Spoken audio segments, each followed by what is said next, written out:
In a world that is crazy, we are searching for answers. We are searching for the truth. Welcome to the Truth Zone. First of all, Klaus, I want to congratulate you. This is an incredible group of people. We had dinner last night with about 15 leaders of industry, none of whom I knew, but all of whom I've read about for years, and it was truly an incredible group. But I think I have 15 new friends. So this has been really great what you've done in putting it together, the Economic Forum. What is your message to the senators at your trial this week? Why is it better to be here in Davos than in Washington, D.C.? Well, we're here meeting with world leaders, the biggest, most important people in the world, and we're bringing back tremendous business in the United States, and they're all here to see. We look forward to being here. Klaus has done a fantastic job.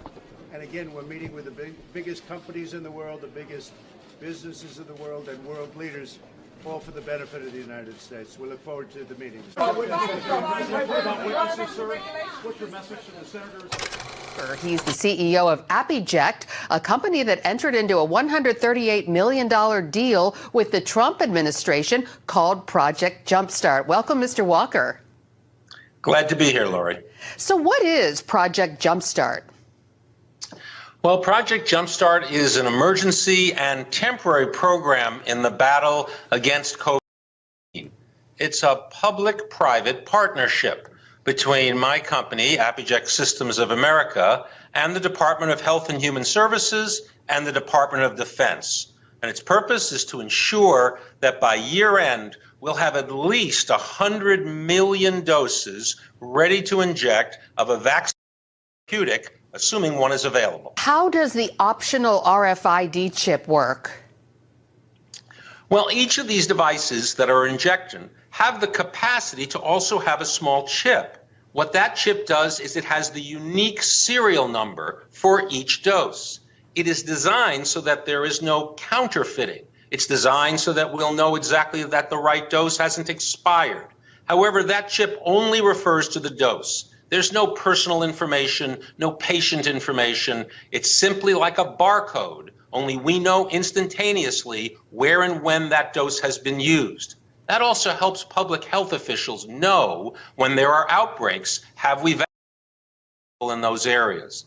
That technology is purely optional, however, and the U.S. government hasn't even decided if they're going to use it. Klaus has done a fantastic job. And again,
has done a fantastic job. The Economic Forum is now looking to reduce ownership of private vehicles. Yes, the forum is claiming that this is a way to reduce global reliance on critical metals like cobalt and lithium as they make a push toward green energy. Dig in, give up your car, why don't you? Yeah, the World Economic Forum sponsors that little get-together, that boondoggle in Davos every year. Why do major private CEOs even go to that thing? if these are the policies that the World Economic Forum are espousing, they're essentially saying, trying to take away your free will. Oh, you can't drive a car. And again, trying to apply the ideas out of Europe onto the United States. Europe has a lot of mass transit. It's a very small continent. And North America, not so much. So stick that idea where the sun doesn't shine. Well, I have gone to Davos for 20 years for the World Economic Forum, and it's always been an incredible opportunity to hobnob with the leaders of the world. It is incredibly well attended every year. So for some reason, everybody's getting together globally. It has been the place that all of these people meet every year. You're right.